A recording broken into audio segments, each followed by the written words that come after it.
السلام عليكم ورحمة الله وبركاته، اخواتي وحبايبي في كل مكان، كل الناس على دماغي من فوق، متابعات يومياتي في مزرعتك، كل الناس اللي بتتابعنا على دماغي من فوق، كلنا اخ واخوات. طبعا النهارده اكلمكم عن حاجة مهمة جدا جدا جدا.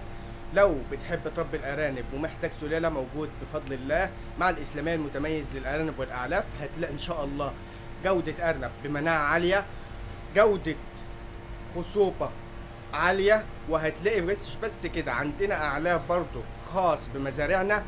العلف ده داير في مركز أجا كله، يعني في ناس كتير شغالة معانا في مركز أجا، وطبعا احنا بنبيع أعلاف. وبس مش بس كده، عندنا جميع السلالات اللي انت بتحبها. أول سلالة هعرضها لكم الاسكندرية طبعا، وعندنا الفيلاين، كله دم عالي بإذن الله وحاجة ممتازة وإن شاء الله. وعندنا الريكس، وعندنا الاسكندريه الاسمر برضه، وده الخلفه يا جماعه، بسم الله ما شاء الله، حاجه كويسه.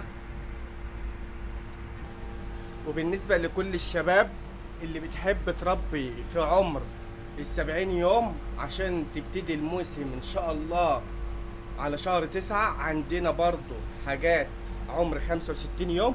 يلا بينا نتفرج. اطفال في عمر 65 يوم 70 يوم، ميزانه يتراوح من كيلو 900 ل 2 كيلو، وفي 2 كيلو و100 يا جماعة، مش كله زي بعضه. ومزرعتنا تحت أمر جميع الناس. العنوان جراح أجا المنصورة، وهتلاقوا الموقع على الفيس يا جماعة. ان شاء الله هي دي السلالة بتاعتنا، وهي دي اللي احنا بنتكلم عنه. تعال نشوف برضو العلب بتاعنا. وطبعا دي يا جماعه العلب بتاعنا، بسم الله ما شاء الله، زي ما انتم شايفين كده الحبايه جميله. ومش بس كده، في مفاجاه لكل الناس. العلف ده مش للامهات بس، ده للامهات وللاطفال.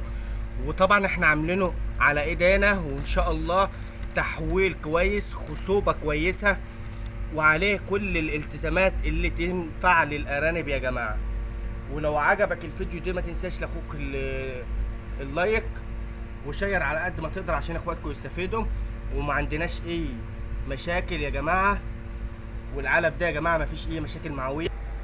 ولو عندك نقص في اي خبره، احنا معاك برضه، وهنسوق لك وانت في مكانك.